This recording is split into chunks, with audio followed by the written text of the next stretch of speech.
여기서 배우는 건 이제 절대 부등식이에요. 절대 부등식 하기 전에 이제 부등식의 성질을 조금 놓을 건데,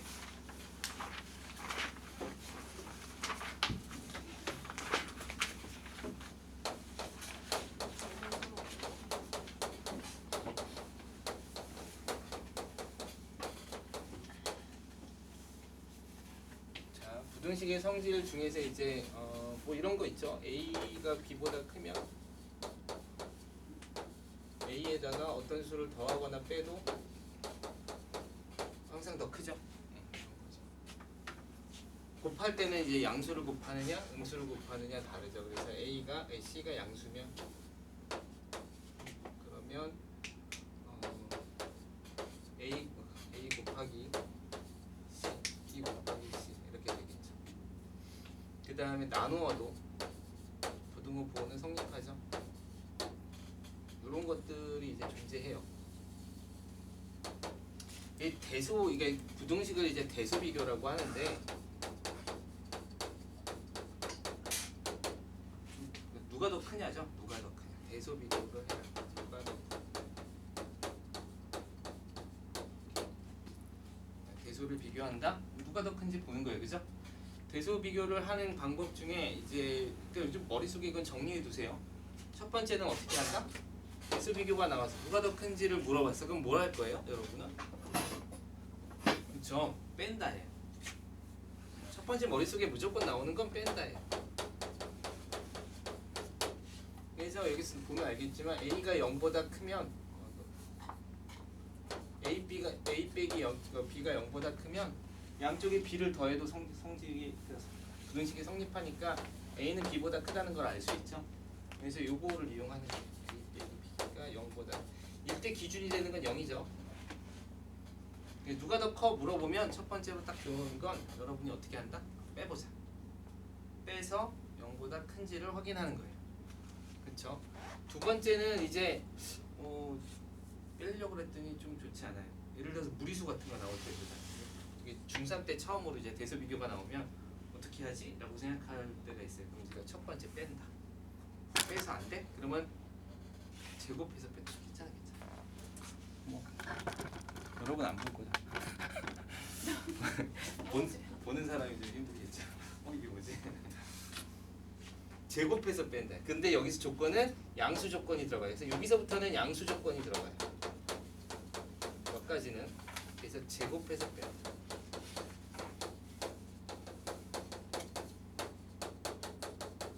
이게 이제 가장 기본적인 거예요. 대서 비교를 할 때 가장 기본적인 건 뺀다와 제곱해서 뺀다. 이래도 안 풀리는 경우가 있을까요? 있어요. 간혹 가다가 나와요. 이제 그러면 정말 간혹 가다 나오는 건데 나눈다. 이것도 양수 조건이에요. 다 양수 조건으로. 그래서 나누는 건 누구랑 비교를 하는 거야? 1이랑 비교하는 거죠. 그래서 1보다 크면 B가 A가 더 큰 거고 1보다 작으면 B가 더 큰 거고 같으면 1이 되는 거죠. 그래서 나눠보는 거죠. 여기까지 했는데도 방법이 없을 것 같아. 그러면 이제 나오는 네 번째 방법이 이제 절대 부등식을 이용하는 거예요. 오늘 배우는 거. 혹시 절대 부등식을 이용해야 되나?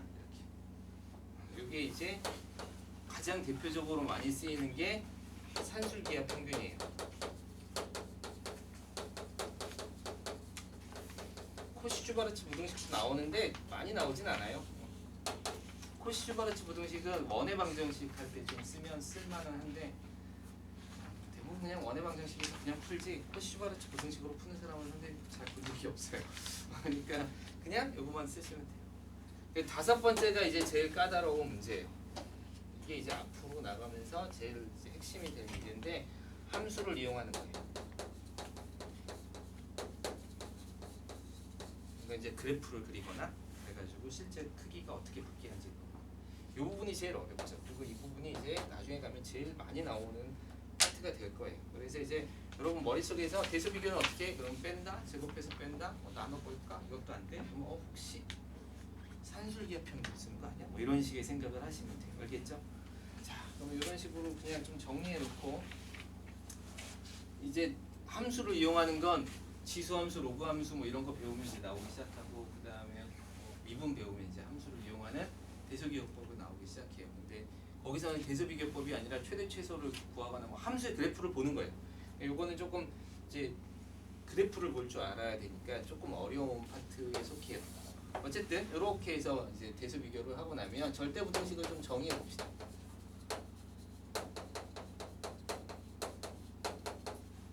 절대부등식은 절대로 바뀌지 않는 부등식이에요. 한번 딱 정해진 거. 이게 가장 누가 대표적으로 있냐면 이제 몇 가지가 있는데 가장 대표적으로 나오는 애가 그래서 쌤이 맨날 얘기하는 건데 실수의 제곱은 0보다 크거나 같다 이거예요. 이게 제일 중요해요. 이게 제일 중요하고 이게 제일 많이 나와요. 그래서 실수의 제곱은 0보다 크거나 같다. 문제는 어디서 많이 나와? 같다에서 나와요. 알았죠? 그럼 예를 들어서 이런 것도 있을 수 있죠. 요거는 같은 식이에요. A 이런 건 같은 식이에요. 근데 이제 이런 식들 있죠. 이런 거. 요것도 부호가 항상 이쪽이 더 크거나 같아요. 이것도 절대부등식이에요. 그래서 몇 가지 절대부등식은 조금 기억해 둘 필요가 있어요. 그렇죠? 이것도 이제 얘가 절대부등식이라는 건 어떤 의미냐면 이건 바뀌지 않는다는 건데 항상 어떤 수를 대입해도 항상 0보다 크거나 같다. 이거를 증명하는 거죠. 그러면 또 다른 절대부등식 정말 중요한 절대부등식이 얘예요. 얘. 이거 사실 너무 명확하지? 양수면 같을 거고 음수면 얘가 더 크겠죠, 그죠? 그래서 이게 성립해요. 그래서 요걸 증명할 때 어떻게 해서 증명하냐면 요식과 요식이 누가 더 커? 라고 물어보는 건 대소비교는 아직 누가 더 큰지 모르는 척하는 거죠. 증명은 참인 명제를 참이 아니라고 생각하고 참으로 끌고 가는 거야, 그죠? 그래서 누가 더 커? 라고 하면 뺀다. 빼서는 뭔가 해결이 안 될 것 같아. 그럼 그 다음에 생각하는 게 뭐라 그랬죠? 뺀다. 그 사이 뺀다와 그렇죠. 제곱해서 뺀다. 그래서 이걸 제곱해서 빼는 거예요. 절대값 A에 더하기 절대값 B에 전체 제곱해서 절대값 A 플러스 B를 제곱해서 빼보는 거죠. 빼보면 절대값은 제곱하면 그냥 제곱으로 쓸 수 있어요. 그래서 문제 중에 여러분 문제 중에 그런 문제가 나와요. 2차 함수 문제, 2차 방정식 문제 중에 절대값 x의 제곱은 x 제곱이죠. 이렇게 배우잖아, 그치? 근데 수학 문제가 조금 얄미운 게 가르치는 건 이렇게 가르쳐 놓고 문제는 이렇게 나와요, 이렇게.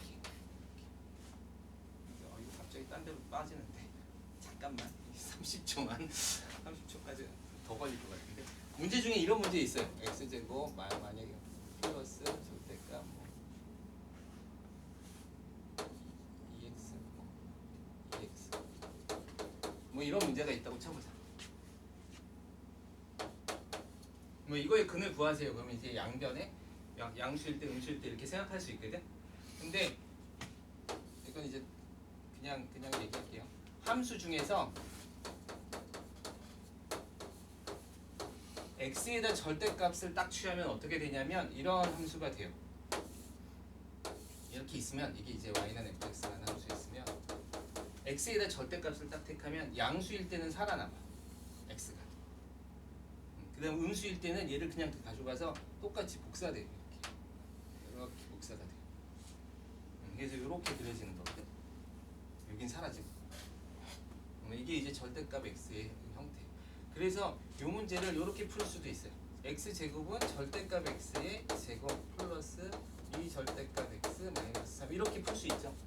그래서 이거를 양수 부분만 그린 다음에 이렇게 복사해서 그 다음에 문제 풀 수도 있어요.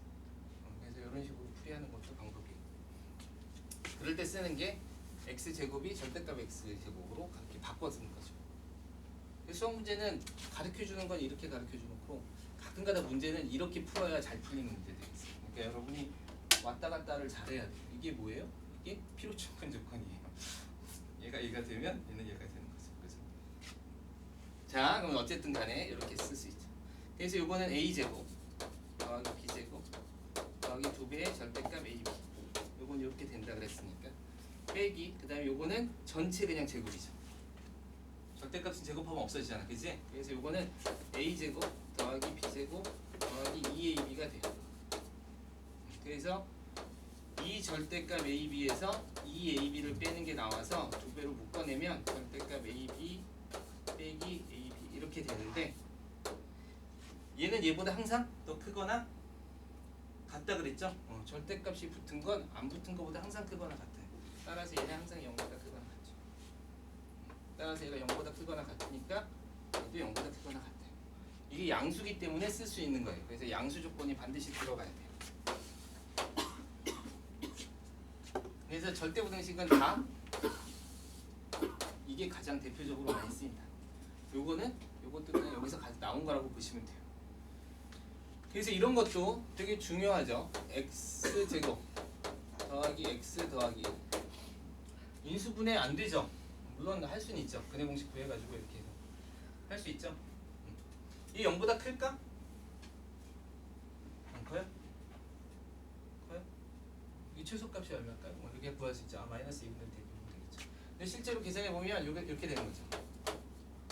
플러스 x 플러스 4분의 1이 필요하죠.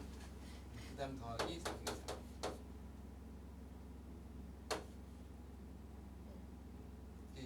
이런 거 쓸 거 그러면 이게 좀 나을 것 같아요.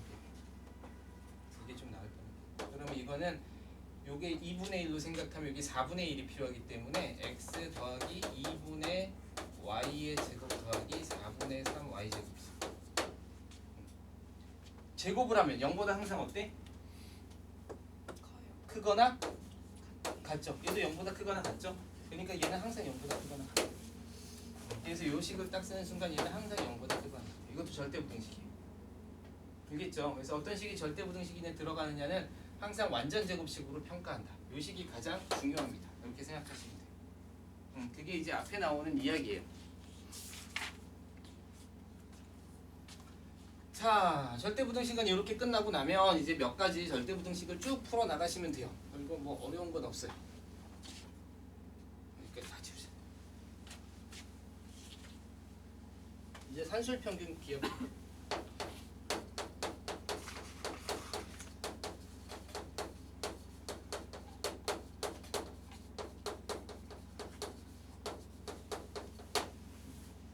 산술평균, 기하평균에 반드시 지켜야 하는 조건이 있어요. 이게 왜 중요하냐면 잊어버릴만 하면 나와요. 언제까지? 끝까지. 고3 끝까지. 알았어요? 그러니까 기억해 놓으셔야 돼요. 그리고 잊어버릴만 하면 나오거나 잊어버리면 나와요. 잊어버리면 나오면 의미가 없잖아. 그렇죠? 그래서 생각이 안 나면 뭘 생각해야 돼? 선생님 말을 떠올리세요. 아, 잊었는데 뭔가 방법이 없을까? 혹시 이렇게. 알았죠? 혹시 그거 아니야? 이렇게. 굉장히 중요한 정리 중에 하나예요. 자, 반드시 조건이 뭐냐면 조건이 반드시 필요해요. 다 양수여야 돼. 양수가 아니면 쓸 수 없어요. 알겠죠? 식은 굉장히 간단해요. 산술평균이라는 건 뭐냐면 그냥 덧셈 평균이에요. 기하평균은 곱셈의 평균이에요. 여러분이 사실 곱셈의 평균을 배우지는 않았어요. 그러면 이거 산술평균은 덧셈의 평균이라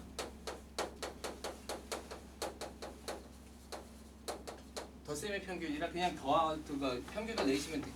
두 개 더해서 어떻게? 2로 나누시면 돼요. 이게 이제 덧셈의 평균이에요. 그럼 곱셈의 평균은 뭐냐? 그냥 기본적으로 이제 기하평균으로 설명하면 좋은데 넓이가 뭐 16인 애가 있어. 그럼 2 곱하기 8 16이죠? 그거를 뭐로 만들고 싶은 거야? 넓이를 유지한 채로 정사각형을 만들고 싶은 거야. 그럴 때 한 변의 길이가 얼마가 돼? 4가 되죠. 이게 기하평균이에요. 그래서 둘이 곱해서 루트를 씌우는 거예요. 그러니까 넓이가 만약에 10이야. 여기가 2고 여기가 5야. 뭐 그럼 10이 나오겠죠? 그럼 이 10이 된 거에 평균을 구해라. 그럼 얘를 뭐로 만든다고? 정사각형을 만드는 거야. 넓이가 10인 정사각형. 그럼 2, 250에 루트니까 루트 10이 되는 거죠. 이게 이제 기하 평균이에요. 기하 평균은 뭐의 평균이라고? 사실은 뭐의 평균이에요?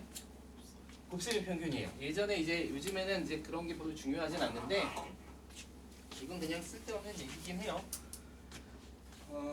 논술 문제가 막 한참 나왔을 때 이대에서 문과생들한테 나왔던 문제 중에 그런 게 있었어요. 문제를 읽고 수리 논술인데 이제 그런 거죠. 이제 나라의 경제 성장률을 이렇게 쓴 게 있었어요. 예를 들어서 뭐 2.3% 증가했고 뭐 그다음 1.2% 증가하고 3% 이렇게 어렵게 할까?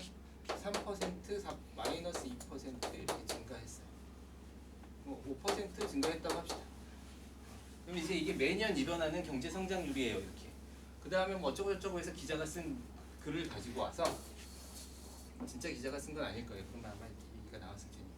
자, 그래가지고 이제 이 평균은 그러니까 5년 동안에 평균이 얼마냐면 뭐 더하면은 얼마냐? 50, 11에 9%, 5분의 9% 이렇게 썼어요. 이렇게 막 써서 이렇게 글을 썼다. 이 글을 비판하시고 이런 식이었었어. 수식으로 정확한 값을 찾으세요. 이런 문제였었거든. 근데 보면 알겠지만 경제 성장률은 곱해서 나오는 거예요. 여기 값에다가 2% 더한 거고 102를 1.02를 곱한 거죠. 그 다음에 얘는 1.02를 곱한 거고 이렇게 곱한 거예요. 그래서 경제 성장률은 곱셈이기 때문에 이걸 평균을 내면 어떻게 내야 돼? 이렇게 덧셈의 평균을 하면 안 되고 기하 평균을 써야 돼. 그래서 이걸 5개 다 곱한 다음에 이렇게 퍼센트 이걸로 쓰는 건 아니지만 100 어쩌고 저쩌고 이거는 이제 0.98 이런 식으로. 그래서 이걸 다 곱한 다음에 그 다음에 5제곱근 이렇게 해서 5제곱근 아직 안 배웠죠? 이거 선생님이 가르쳐줘야 됩니다. 이 수원에서 나오는 거예요. 알겠죠? 어쨌든 그래서 이렇게 루트를 씌우는 형태로 나오는 거죠. 그렇죠? 그래서 우리가 생각하는 것들 중에 실제로 덧셈의 평균을 써야 될 때가 있고 곱셈의 평균을 써야 될 때가 있어요. 그래서 산술 평균과 기하 평균을 보면 산술 평균은 2a 2분의 a 더하기 b고 루트 ab가 돼요. 알겠죠 지금? 얘가 항상 얘보다 크거나 같아. 이거 절대 부등식이에요. 절대 부등식. 언제 같을까? a랑 b랑 같을 때가 등호가 성립해요. 선생님이 부등식 나오면 언제 문제는 어디서 나온다 그랬어? 같다에서 나오죠. 그래서 이거 기억하셔야 돼요. 알았죠? A랑 B랑 같다. 이게 등호가 성립하는 값이에요. 알겠죠? 그러니까 뭐 3, 3이면 3 더하기 3이면 2분의 3, 그러니까 3 나오죠. 근데 여기서 3, 3, 9니까 루트하면 3 나오죠. 그러니까 딱 같아요. 근데 그 외에 다른 양수값을 택했을 때 항상 둘을 더해서 산술 평균은 항상 기하 평균보다 크거나 같아요. 요걸 이제 많이 쓰는 식이 또 어떻게 쓰냐면 그냥 2를 넘겨서 이렇게 써요. 알겠죠? 이걸 좀 증명해 봅시다. 얘가 얘보다 항상 크거나 같다는 걸 증명하기 위해서는 처음에 생각해야 될 게 대수 비교니까 뺀다. 근데 이거 루트 있으니까 빼봐야 별 의미가 없죠? 그러니까 어떻게 해요? 양수 조건까지 딱 맞으니까 제곱해서 빼는 거죠. 그렇게 생각하셔야 돼요. 알겠어요? 그래야지 여러분이 문제를 풀 때 이거 어떻게 접근해야 될까? 선생님이 한 얘기가 별거 아닌 것 같지만 사실은 그게 이제 문제 풀이의 방법이 될 거예요. 그럼 이제 이걸 제곱해서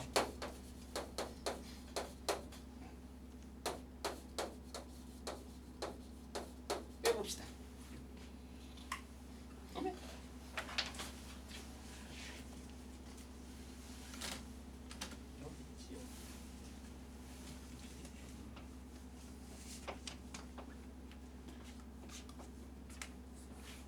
그쵸? 그럼 여기 a제곱 더하기 2ab 더하기 b제곱 여기 4ab가 되니까 a-b의 제곱이죠? 그래서 항상 0보다 크거나 같아요. 실수의 제곱은 0보다 크거나 같습니다. 그죠? 언제 0이 돼요? a랑 b랑 같을 때. 어려운 거 하나도 없어요. 자, 이제부터가 문제예요. 자, 언제 그럼 사용하느냐? 이게 이제 중요하죠. 언제 사용하냐면 a 더하기 b가 일정하거나 AB가 일정할 때 써요. 알았죠? 그러니까 둘 중에 하나가 일정하지 않으면 의미는 없어요. 일정한 값을 가져야만 의미를 가져. 알았죠? 자, 만약에 A 더하기 B가 일정한 이거 1번이라고 하고 2번이라고 해봅시다. 그래서 예시 문제를 한번 해볼까요? A 더하기 B가 만약에 10이에요. 이렇게 문제를 냈어. 그러면 A, B에 뭘 물어보냐면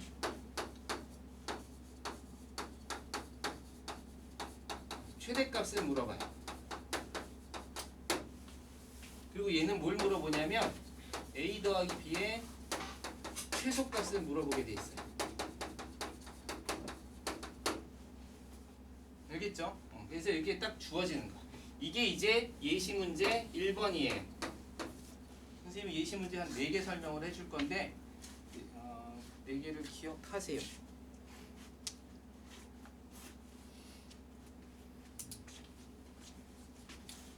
자, 최소값을 구하세요. 이 책에 없는 것도 들어가 있어서 조금 신경 쓰세요.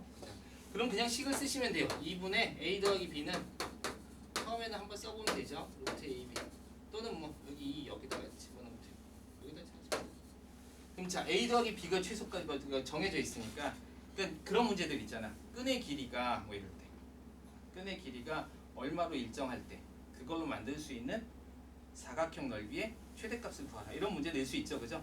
예를 들어서 뭐 울타리를 이렇게 지으려고 그러는데 여기가 얼마고 여기랑 여기의 합이 얼마. 벽이 이렇게 있어.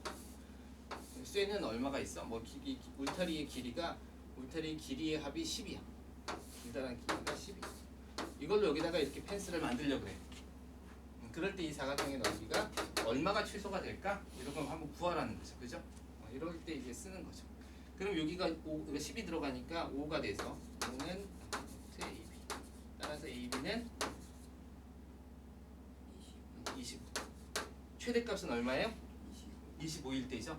그래서 25일 때. 5. 언제가 그래? 같을 때. 5로 잡으면 그때가 25로 최대가 돼요. 알겠죠? 이게 이제 첫 번째 형태의 문제예요. 어떻게 가르쳐 주냐면 둘의 곱이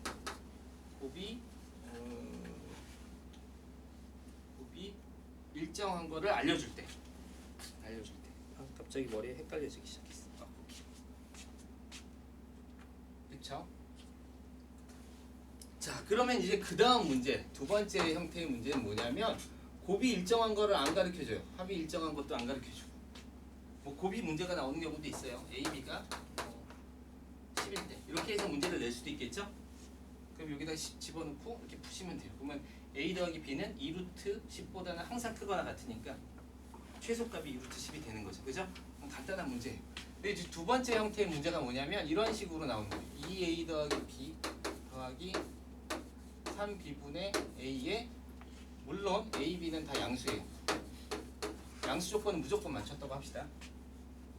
자, 이럴 때 이거의 최소값을 구하세요. 최대값을 구하세요. 최소값을 구하세요. 최소값. 그러면 요거를 하나로 보고 요거를 하나로 보고 하면 2배의 루트 이렇게 되겠죠. 그쵸? 2배의 루트. 그럼 요거랑 요거랑 곱하면 어떤 일이 벌어져? 안 이쁘게 써놨네. 에이, 그래요. 어쨌든 그냥 해왔으니까. 미안해요. 좀 더 예쁘게 썼어야 돼. 여기서 무슨 일이 벌어져? 다 약분이 돼서 값이 6분의 1로 일정해져요. 그러니까 눈에는 안 보였는데 계산해 보면 여기에 곱이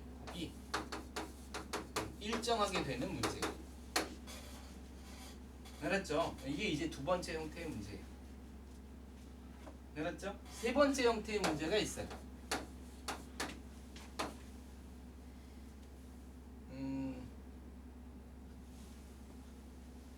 기억이 안 나네? 그렇죠.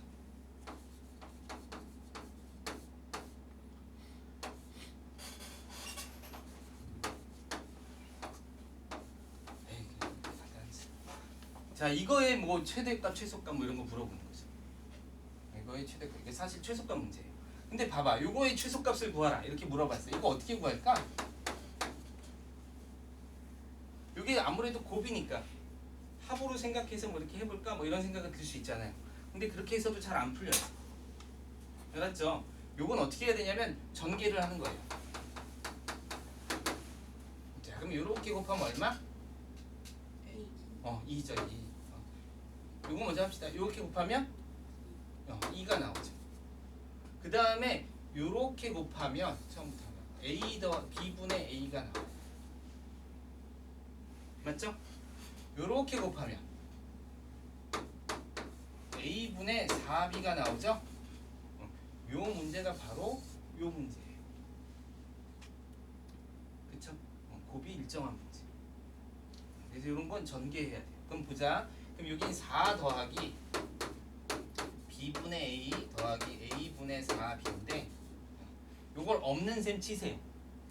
그러면 이제 여기에 2배의 루트 B분의 A 곱하기 A분의 B 이렇게 답이 이렇게 되겠죠? 거기에 양변에 뭐가 더해진 거야? 4가 더해진 거죠. 이렇게 보는 거예요. 이렇게 보는 거예요. 그래서 얘는 얼마가 되냐면 4 루트 2가 나오니까 루트 2가 나오니까 8. 8보다 항상 크거 나갔습니다. 따라서 8일 때가 최소값이에요. 이렇게 나오는 거죠. 이해됐어요?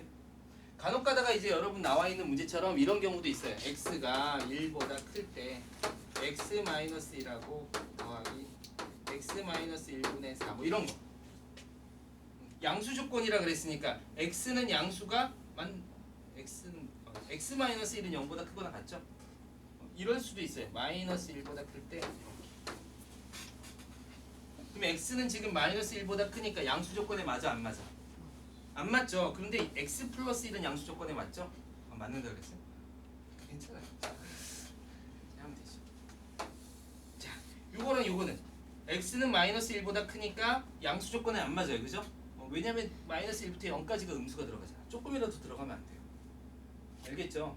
근데 거기다 플러스 1을 하면 얼마가 돼? 0보다 커지겠죠? 그러니까 요거 이항시키면 x 플러스 1은 0보다 크니까 요게 양수 조건에 맞아서 그냥 저건 2배 4 이렇게 나와서 4보다 크거나 같죠.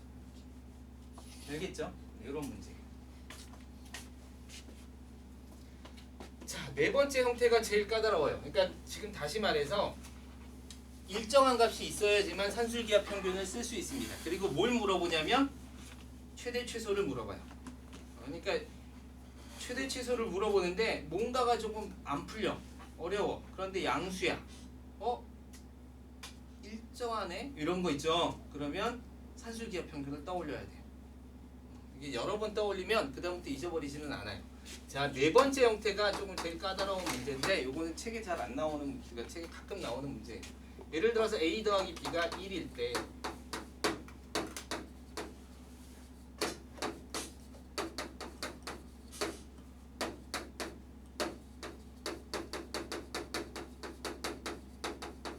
값을 구하세요. 이런 문제예요.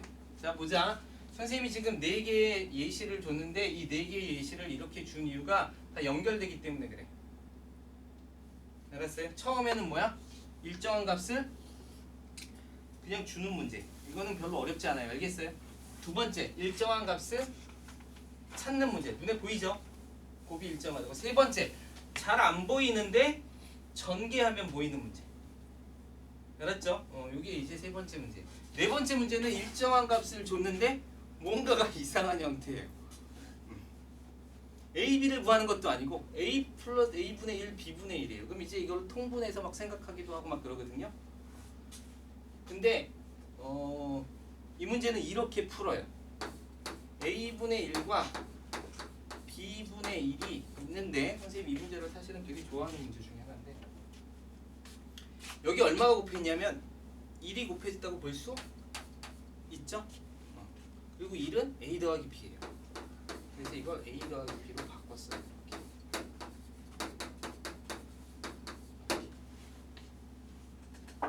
그렇죠? 그러면 몇 번 문제가 되냐면 세 번째 문제가 돼요. 전개하는 문제. 알겠죠? 그래서 여기 하면 1 나와서 2가 되고 여기가 A분의 B가 나오고 여기가 B분의 A가 나와서 요거 없는 셈 치고 먼저 2배 루트 1 이렇게 되고 2 더해주면 이게 4보다 항상 크거나 같아요. 그러니까 여러분이 더해서 1이 되는 숫자를 아무렇게나 선택해서 그 역수를 취해서 더하면 항상 4보다 커져요. 너도 신기하지 않죠? 잘 보면 신기해요. 어쨌든. 알겠어요? 네. 이거 좀 잘 기억하세요. 그래서 이 네 가지 예제는 좀 기억하세요. 두 가지 썼네? 세 가지? 네 번째 거. 파이팅! 왜냐면 이거 말고도 좀 까다로운 내용들이 있긴 한데 이 네 가지 외에는 잘 안 나와요. 이거 지워줄까? 깔끔하게. 이거 지우면 예쁘게 되겠네.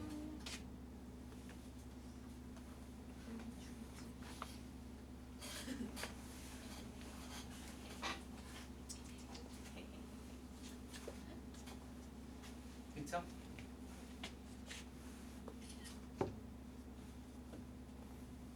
이게 또 나중에 보고서 선생님 0 곱하기 0이 왜 0이라서 일정한 건가? 이렇게 생각하시면 안 돼요. 알겠죠? 뭐하고 곱했더니 일정해진 거예요. 그렇죠?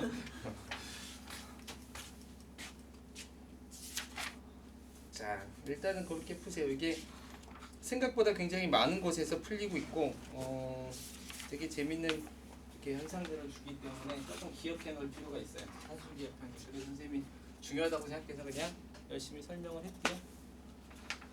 자, 다음은 이제 코시-슈바르츠 부등식하고 이름이 너무 복잡. 코시 슈바르츠. 코시하고 슈바르츠하고 했대요. 볼 거는 없어요.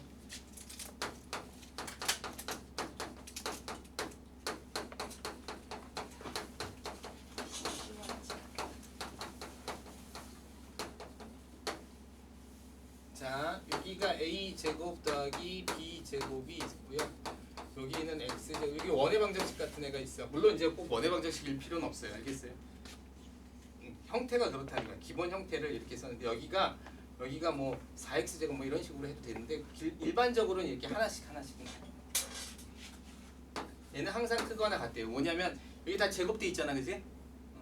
그리고 a는 x하고 b는 y하고 붙이면 돼요. 이거보다 항상 크거나 같아요. 그 다음에 a분의 x, b분의 y가 같을 때 등호가 성립해요. 이렇게 되어 있어요.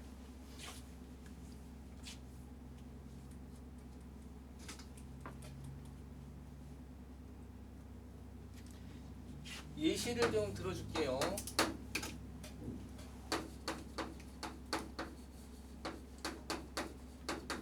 여기는 그 조건이 없어요. a, b, x, y가 다 실수야. 음수여도 전혀 상관없어요. 제곱할 거기 때문에. 자, 이거일 때 문제가 그냥 나왔다고 합시다. 뭐 3x 더하기 4y에 뭐 최대 최소를 구하세요. 문제를 낼 수 있죠.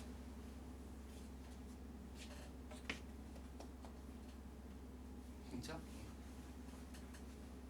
자, 이거를 이제 해석이 두 가지가 있는데 코시-슈바르츠 부등식을 써줄게요. 근데 일단 해석을 해봅시다. 이걸 만약에 우리가 배운 대로 해석을 하면 해보자. 문제는 3, 4로 풀게. 해석은 요거로 하고. 괜찮죠? 해석은 요거로 할게요. 해석. 왜냐면 요거 쓰기가 귀찮아. 자, 보자. 이게 무슨 얘기냐면 x제곱 더하기 y제곱이 5를 만족하는 xy들이 있대요. 그 xy들을 다 점을 찍어서 그림을 그려보면 뭐가 나오겠어?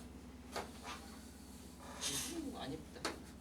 원이 나오겠죠? 원의 방정식이니까 여기에 있는 xy들은 다 얘를 만족하는 xy들이에요. 요 점에. 요 xy들을 더해봐. 요 점에 있는 xy를 더해보고 여기에 있는 xy를 더해봐. 그럴 때 제일 큰 값은 누구고 제일 작은 값은 누구야? 이걸 물어보는 거예요. 말이 좀 힘들겠죠? 어렵겠죠? 그런데 이렇게 놓는 거죠. 이걸 이제 해석하는 방법은 이거를 k라고 하자. 그 값이 이 k의 최대 최소를 구하면 되죠. 그러면 이 식을 이제 선생님이 해석한 것처럼 요 점에 xy를 더해서 나온 k라고 해석하지 말고 1차 함수로 해석하는 거야. 1차 함수로. 그럼 y는 마이너스 x 더하기 k가 되겠죠. 그러면 이 식을 만족하는 어떤 직선이 기울기가 마이너스 1이니까 이렇게 있다고 쳐봅시다. 그쵸? 그러면 요 점과 요 점은 바로 이거를 제곱해서 5가 되게 하는 xy인 점이죠. 그쵸? 그런 점임에도 불구하고 얘를 만족하는 점이지. 그치? 그러니까 그때의 xy를 대입하면 이 k가 뭐냐면 y절편이라서 이게 k로 나오는 거예요. 그러니까 요 점과 요 점은 더하면 이 값이 돼요. 이해됐어요? 그럴 때 그럼 가장 큰 값과 가장 작은 값을 구해라 그러면 기울기는 마이너스 1을 일정하니까 y절편이 제일 큰 애와 작은 애를 찾으면 되지. 반드시 이 위에 있는 점을 지나야 돼요. 그죠? 그러니까 어떨 때요? 여기와 여기일 때요. 2k일 때가 최대가 되고 2k일 때가 최소가 되는 거예요. 즉 이 점의 xy를 더하면 제일 커지고 이 점의 xy를 더하면 제일 작아질 거예요. 그렇게 해석을 하는 문제예요, 사실은. 아시겠죠? 그래서 얘랑 얘랑 접하는 접선의 방정식을 구해도 돼요. 기울기가 마이너스 1이고 접선의 방정식이니까 이 거리 d가 루트 5인 원의 방정식으로 풀어도 k 값이 딱 튀어나와요. 알겠죠? 그렇지만 우리는 오늘 지금은 코시-슈바르츠 부등식을 쓰려고 그래요. 그럼 여기다가 써봐. 여기다 쓰면 요 모양이 요건 건 알겠지? 요 모양이 요건 건 알겠죠? 그죠? 그래서 x제곱 더하기 y제곱인 건 알겠어요. 자, 요 모양은 어디서 나왔을까? 요거 세 개 중에서 누구랑 가까워? 3번이랑 가깝죠? 그러니까 여기가 3번 3x 더하기 4y의 제곱이 들어가 주시면 돼요. 그럼 다 푼 거죠. 여기서 보니까 a가 얼마인 거야? 3. 그래서 여기다가 3의 제곱 써주고요. b가 얼마인 거야? 4. 4의 제곱 써주시면 돼요. 음식이 완성이 됐어요. 그죠? 그럼 여기가 얼마냐면 3의 제곱 더하기 4의 제곱 이렇게 25가 될 거고 그 다음에 여기는 5래요. 5라 그랬죠. 그죠? 5가 됐고 요게 이렇게 나오죠. 따라서 3x 더하기 4y는 루트 씌우니까 5 루트 5보다는 크거나 같고 마이너스 5 루트 5보다는 작거나 같죠?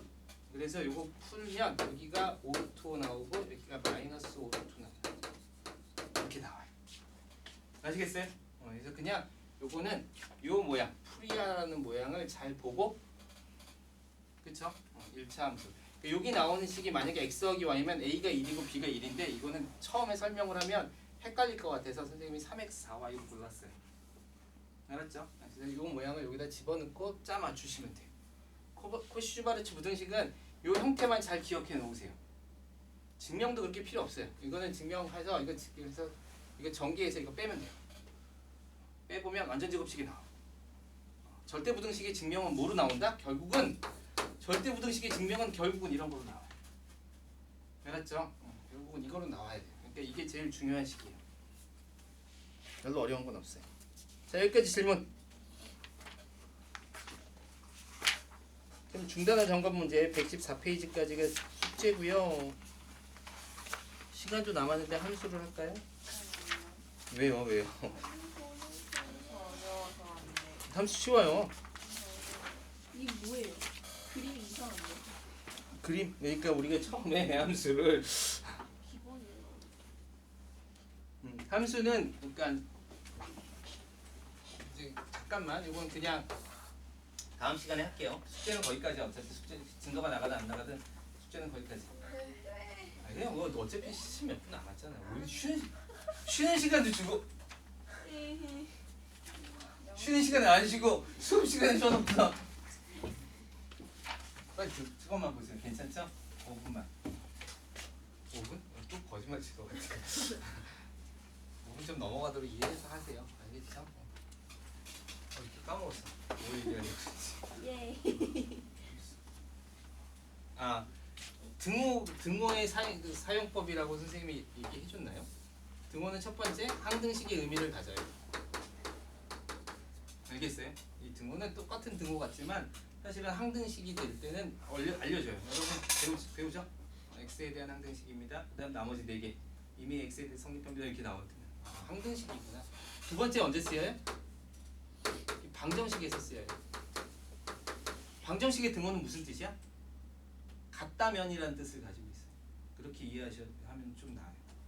방정식의 는은 같다면이라는 뜻을 갖는 거예요. 이게 같다면 그럴 때 얼마여야 돼? 라고 물어보는 거예요. 그러니까 2x-1이 5라면 x는 얼마야? 이렇게 물어보는 거예요. 그게 이제 방정식의 는. 세 번째 는은 함수의 는을 써요. 그래서 함수에서도 는을 써요. 그럼 y는 fx라는 함수 우리가 쓰죠. fx가 2x-1이면 여기다가 3 집어넣으면 5가 나오잖아, 그치? 그럼 3을 집어넣으면 5랑 같아지잖아, 그치? 그럼 누구랑 누구랑 대응하는 거냐면 3하고 5하고 대응시키는 거예요. 이 관계를 통해서 3하고 5하고 대응시키는 거예요. 그래서 함수에서 는은 대응의 관계를 의미해요. 3을 집어넣으면 5가 돼서 5랑 대응할 수 있어, 이런 얘기예요. 그 다음에 네 번째는 정의의 는 또는 치환. 2x-1을 t, 이거 약속이죠, 약속. t라고 약속하자, 이렇게. 이게 치환이죠. 이렇게 쓰는 는이 있어요. 그래서 네 가지 형태의 는이 있는데 우리가 지금 배우고자 하는 건 바로 이 대응 관계예요. 알겠죠? 그럼 대응 관계는 뭐냐면 이런 거 크게 얘기하면 x라는 집합이 있고 y라는 집합이 이렇게 있어요. 요즘은 유치하지만 옛날에는 그렇게 유치하지 않았다. 저 별은 나의 별, 뭐 이런 얘기 있죠, 그죠? 이게 뭐예요? 별 보면서 저게 네 별이야, 저건 내 별이고 뭐 이런. 이제는 연애할 때 그랬대요. 대박 소리야. 요즘은 이제 전혀 상징이면 T는 절대로 할 수 없는. 저별은 상징이 돼. 예를 들어서 꽃을 보면서 야, 저 꽃은 너를 닮았어. 뭐 이러면 사실 너는 누군지 모르잖아 지금. 선생님이 너를 규정을 안 했잖아요, 그죠? 너를 닮았어. 그러면 너랑 꽃이랑 대응시키는 거지. 그렇죠? 원래 관계가 없는 거. 그래서 이 집합과 이 집합은 전혀 관계가 없는데 이렇게 원소를 이렇게 관계를 시키는 걸, 이렇게 관계 짓는 걸 우리가 대응이라고 해요. 이거는 다음 시간에 안 할 거라서 우리는 대응을 배우는 건 아니에요. 그러면 예를 들어서 어떤 A가 1, 2, 3, 4가 있는데 A는 1에도 대응하고 2에도 대응하고 3에도 대응하고 그럴 수도 있죠. B는 성격이 조금 거칠어서 나는 대응하고 싶은 거 없어. 그래서 혼자 남아 있을 수도 있어요. C는 뭐 하나만 대응할 수도 있고, 나는 쟤만 좋아 뭐 이렇게 할 수도 있고, A는 세 개를 다 대응할 수도 있고 이렇게 할 수 있겠죠, 그죠? 이런 거 갖다가 대응이라 그래요. 이런 수많은 대응들 중에, 그러니까 전혀 관계없는 두 개를 연결하는 대응 중에 함수라고 하는 것을 정의할 때 어떻게 하냐면, 그러면 대응을 시키는 애, 대응을 당하는 애 이렇게 하면 대응의 대상 이렇게 하면 여기의 원소를 여기에다가 대응시킬 때 여기 집합을 우리가 정의역이라고 부를 거예요. 여기라는 단어를 그냥 집합이라고 읽으시면 돼요. 정의 집합. 여기는 공역이라고 부를 거예요. 공집합 되면 안 되겠네. 집합이 아무것도 없는 건데. 어쨌든 공역이라고 불러요, 그죠? 그럴 때 조건이 뭐냐면 정의역의 원소는 반드시 공역의 원소의 하나에 대응을 해야 돼. 그게 함수예요. 그게 함수예요. 여기에는 누가 있든 간에 하나는 이쪽에 있는 애들 중에 반드시 몇 개? 한 개와 대응을 해야 돼. 한 개와 대응을 해야 돼. 남는 게 있으면 안 돼. 그러니까 아까 얘는 A는 3개를 가는데 3개 안 돼. 이런 거야. B 안 갔어. 너 안 돼. 이런 거야. 알겠어요? 반드시 여기에 있으면 몇 개에 대응해야 돼? 한 개에 대응해야 돼. 이런 관계를, 이런 대응을, 그러니까 즉 정의역의 x가 어려워. 어떤 x가 y에 반드시 몇 개? 이게 중요해요. 한 개 대응하는. 반드시 한 개가 대응. 이 관계를 우리는 함수라 그래요. 알겠죠? 그러면 그럴 때 우리는 함수라 그래서 어떤 기능을 한다 그래서 펑션에서 f를 따온 거고.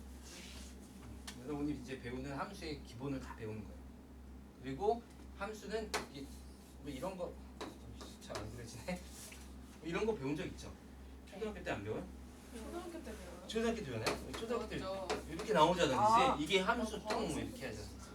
그래서 어떤 애가 나오는 건데 사실은 어떤 애가 나오는 게 아니라 이 집어넣는 값과 이 값이 얘를 통해서 서로 연관 지어지는 거예요. 선물 뽑는 것도 그렇죠. 만약에 뭐 우리가 크리스마스가 돼서 야, 선물 뽑기를 하자. 선물을 이렇게 사놓고 번호를 뽑는 거죠. 그럼 나는 저 선물하고 전혀 관계가 없었는데 번호를 뽑음으로 인해서 선물 하나랑 연결이 되는 거죠. 그렇죠? 물론 이제 거기에는 합성함수라는 개념이 들어가는데 그건 좀 이따가 나중에 얘기하고. 하여튼간 번호를 뽑음으로 인해서 번호와 내가 연결되는 거잖아, 그치? 그때 번호를 2개 뽑아도 안 되고 안 뽑아도 안 되고 하나씩만 반드시 뽑아야 돼요. 이런 관계를 우리가 함수라 그래요. 알았죠? 그래서 그 함수에 대해서 얘기할 때 이제 얘를 집합으로 다 집합으로 설명할 거예요. 그래서 얘가 무슨 집, 얘가 무슨 집, 얘가 이렇게. 그럼 경우가 굉장히 여러 가지가 생길 수도 했어요. 있죠. 그래서 그런 함수들을 쭉 쓰는 거예요. 그래서 어떤 함수는 상수함수다, 어떤 함수는 항등함수다, 어떤 함수는 1대1 함수다, 어떤 함수는 1대1 대응이다. 이렇게 4가지만 배우시면 돼요. 그거 배우고 그 다음에 기본적으로 그러면 여기서 좀 복잡한 함수를 한번 만들어 보자 라고 하는 2가지 함수를 만드는데 하나가 합성함수고 하나가 역함수예요. 이렇게 해서 6가지만 정리하면 끝.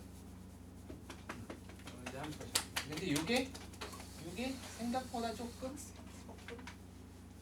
어려워. 아이고. 여기가 어려운 것보다 선생님이 지금 부탁을 할 건데 어쨌든 여기를 해놔야 나중에 이제 미적분 들어가고 그러면 좀 이해하기가 좀 훨씬 나요. 이게 잘 돼 있으면 이해하기가 좀 좋죠. 이런 게 이제 함수예요. 알겠죠? 여기까지 질문.